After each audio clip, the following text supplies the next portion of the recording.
Hey guys, Lane here with The Enthusiast. This weekend, Infinity War drops, so we thought it'd be really fun to take a look at our favorite top 10 MCU movies. This list is going to be based on our personal preferences, as well as special critiques on how we felt the movies actually did, based on a movie style and how they affect the MCU as a whole. And obviously guys, spoiler alert, we're going to be talking about some key plot points in a lot of these movies. So with that being said, let's jump right in to pick number 10. Number 10, Doctor Strange.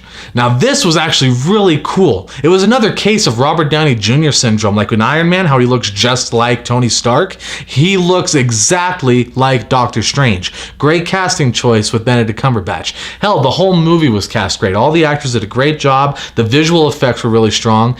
It's only number 10 though, because I don't feel like it's that strong of a movie, especially in comparison to the rest of the movies on this list. It's still a really fun outing though. I've watched it a few times, which is a great sign of a Marvel movie, especially if I've sat down and rewatched it on purpose multiple times. So really credit to this movie, even at spot number 10. This movie was also really important for introducing things like the Time Stone, which is going to be huge in the fight against Thanos. So I'm excited to see how that turns out and the role that Doctor Strange plays with the rest of the Avengers. Number 9, Thor Ragnarok. One of the most recent additions in the MCU, and it was actually my original choice for number 10. I had to swap Doctor Strange and Ragnarok because I recently rewatched Ragnarok, and I gotta say I actually enjoyed it more the second time.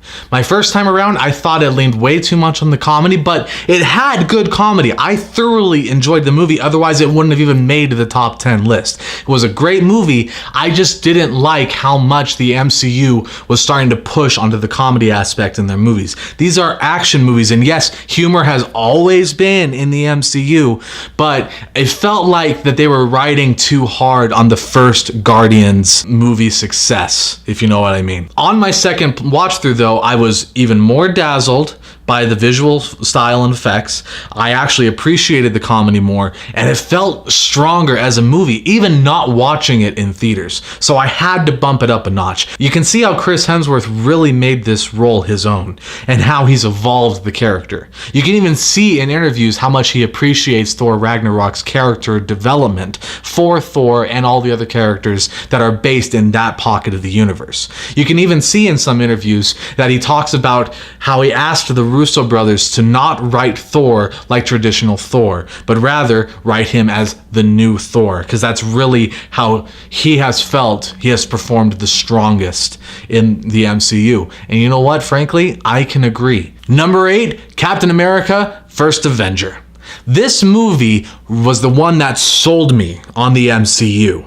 It had amazing acting. Chris Evans was not my idea of a Captain America, but now he is. I see the comic and the cartoon personifications of Captain America, and all I want is Chris Evans. He does an amazing job selling you as the first Avenger, as Captain America. The thing that impresses me the most about First Avenger, even though we haven't ever really heard or seen of the Red Skull since, and it's out of Nazi World War II and it's now in the modern era, what impresses me about First Avenger is how much, even though we don't see all of these things that made that movie an individual, how these events in the movie push their way into the rest of the MCU and have affected the MCU all the way up until Avengers and Winter Soldier and Civil War and beyond. You still feel the effects, and Chris Evans still kills it.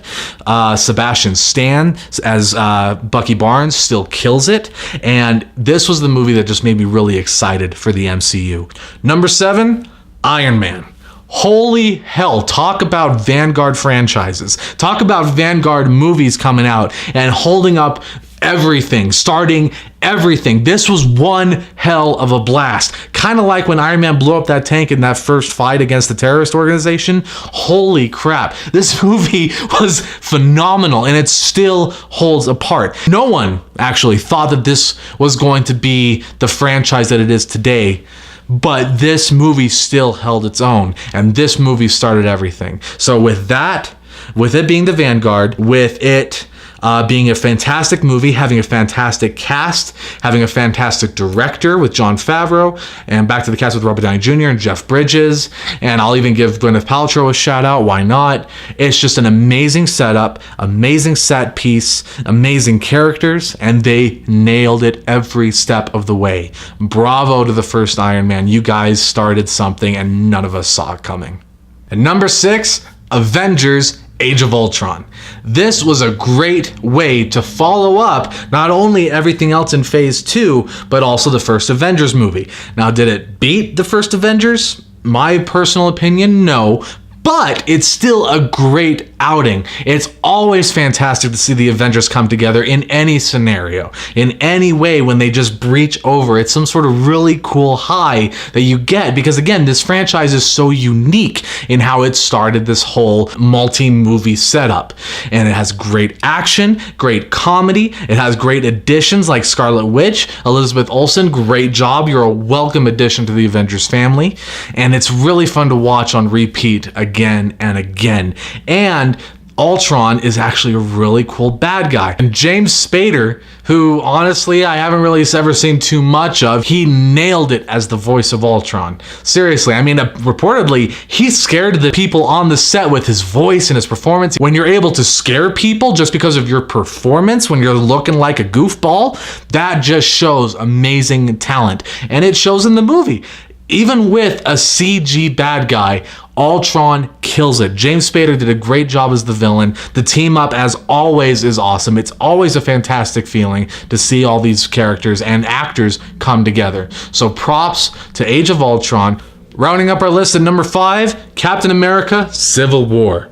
This movie proved that you can have an Avengers movie that's not an Avengers movie. You had almost everyone come in, and of course the huge ad campaign for it. Team Iron Man, Team Captain America. They did it with late night show interviews where you had Team Captain America do their own interview and then Team Iron Man do their own interview. They still kept them separate. You had hilarious commercials like RDJ and Chris Evans fighting over a red, white, and blue donut while Elizabeth Olsen is screaming in the background. It was hilarious. It was well done, and it really drew you in. You really did have people fighting over, are you Team Iron Man or are you Team Captain America? With the Slovakia Accords, we're going to call it that. And it really affected the MCU. That's why it places a little higher than the rest, but not quite as high, because of its general effect on the MCU as a whole. You see the split of the Avengers. You see people like Captain America stop being Captain America. You see the additions of great characters like Black Panther. Props to Chadwick Boseman on that. And then also Tom Holland as Spider-Man, my personal favorite superhero, which was huge. It blew my mind when that first happened. Marvel got Spider-Man back, and it was just a great compilation of characters, and it blew everyone's minds in theaters. And of course I bought it on DVD, and I've seen it on Netflix 100 times. So it's a great movie, and it rounds up the number 5 spot. Number 4, Guardians of the Galaxy. Who the hell has heard of Guardians of the Galaxy outside of comic book fans? I mean, Jason had heard of them, but even he couldn't explain them to me right. It was a surprise hit. It was the other Avengers. I mean, it wasn't the Avengers, but they were their own group. And the comedy, holy hell, the comedy. It was fantastic. I've laughed at that movie so many times. It was a great cast. It was a great ensemble. Dave Bautista as Drax, who saw that coming? And now he's a huge star because of things like that. And he portrayed it well. Chris Evans, really. Chris Pratt got into great shape to play Star-Lord, and he kills it. This movie showed how you can have an Avengers movie and it still be a comedy. It was a great cast. It was a great story, great set pieces. We saw more of Thanos. We saw more of the Infinity Stones. We actually got a story behind the Infinity Stones. So it was a great addition to the story of the MCU. It still fit itself securely in the MCU while introducing new characters that no one has heard of, at least no one like me has heard of, and showed us how great it can be. And it showed how they are going to mix in with everything else. So props to Guardians of the Galaxy for being a surprise hit and for blowing it out of proportions and for doing everything right. That movie really nailed it, and we took a risk on it. I feel like it was a risk for audience members like me to go and support this movie, but it paid off. It really is a welcome addition to the MCU. Coming in at number 3, Captain America: Winter Soldier. This is the third Captain America movie we featured on this list, and happens to be, that's all 3. Captain America movies are my favorites in the MCU, my personal favorites, because of how much they rock the actual storyline, how much the actors rock their roles, and the action is incredible. With Winter Soldier, I'd actually forgotten that Bucky existed because I hadn't seen First Avenger for a while, but it brought it all back in. It's kind of like how I was talking about how First Avenger, you feel the effects of the First Avenger movie breathe life into the rest of the movies, and Winter Soldier was prime example of that. The action was solid, the characters were great, the story was great. I know I already said that, but it bears repeating. It did a fantastic job advancing the MCU, especially with the big plot point: S.H.I.E.L.D.'s gone. Captain America destroys S.H.I.E.L.D. That blew my mind when that first happened, because S.H.I.E.L.D. was kind of the backbone of everything. S.H.I.E.L.D. started the Avengers. S.H.I.E.L.D. brought all of the Avengers together. Where do you go without S.H.I.E.L.D.? And that's what Winter Soldier did for us. It showed how the rest of the universe is affected by even one man, and how we just don't know what's coming next. And I think that's kind of what scares us with Infinity War, is that if the Captain America movies had proven anything, with Captain America, the first Avenger, being this amazing movie, and then Winter Soldier coming in, destroying the crap out of S.H.I.E.L.D. and introducing the Winter Soldier to us, and then Civil War destroying the Avengers after S.H.I.E.L.D. was destroyed, that's why Infinity War intrigues me. I want to see what happens next. I want to see what I'm not expecting. Thank you, Winter Soldier. And yes, you are my number 3. You were a fantastic movie. So good job, Winter Soldier, at number 3. Coming in number 2, Black Panther. This movie blew me out of the water. I was giddy watching it. I was giddy leaving the theater. We've talked about it on the channel multiple times. That's how good of a movie this was. Congratulations to Chadwick Boseman and to Michael B. Jordan. Amazing performances, a great chemistry, really believable. It really drew me in, and I couldn't wait to see what was going to happen next. Of course, in movies like this, the good guy always wins, but this is one of the movies where I was actually like, go Black Panther, go T'Challa. You know, you wanted the success, you wanted the good guy to win, you wanted to see how it was going to work out. Now, its additions to the MCU, honestly, not a whole lot. What it does is it gives us more backstory to this fantastic character who is now technically an Avenger. He may not be an official member, but he's with the Avengers now. It also gives us more of an understanding of the set piece that is Wakanda, because as we can see in the trailers for Infinity War, that's where a lot of the final battle is going to be happening. That's where Thanos is coming in and going to be wrecking a lot of shit. So it gives us Wakanda, it gives us Black Panther, and yes, it's sad to see Michael B. Jordan go so early, but we're going to see how that plays out in the end. Maybe something with the Time Stone, maybe something with the Reality Stone. You know, we maybe see him come back. We might see people like Red Skull come back. Who knows? Amazing performances, great cultural appreciation and impact in the real world. Congratulations, at least at the time of this recording, becoming the 3rd highest grossing film on record, right behind, I believe, our number 1 pick. Coming in at number 1, Avengers. Of course this is number 1. This is the one that first brought everyone together. Can we just bring in that circle shot?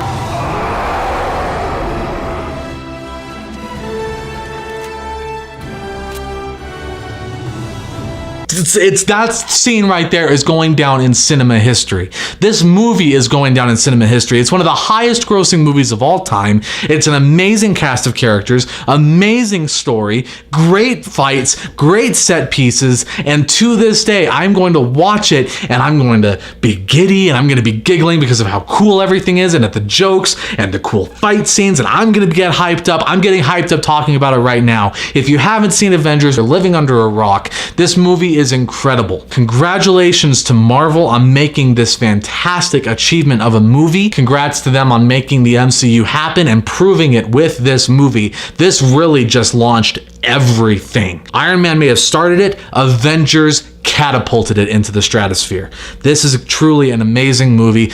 Good job to Joss Whedon for directing it. Good job to the cast for making it happen and everyone on the production team. It was a fantastic accomplishment. I couldn't be prouder. You guys made me true Marvel MCU fans when I saw that movie. All right, guys, thanks for watching the enthusiast list of the top 10 MCU movies. Admittedly, yes, this was mainly my list, but still, we generally agree on it as a whole. There might be some changes here and there depending on who you ask. What is your top 10 list, or your top 5, or your top 3? What are some of your theories about Infinity War? We want to know because we talk about it amongst ourselves all the damn time. So please drop us a comment, drop us a like, and we'll see you on the next video with the enthusiasts.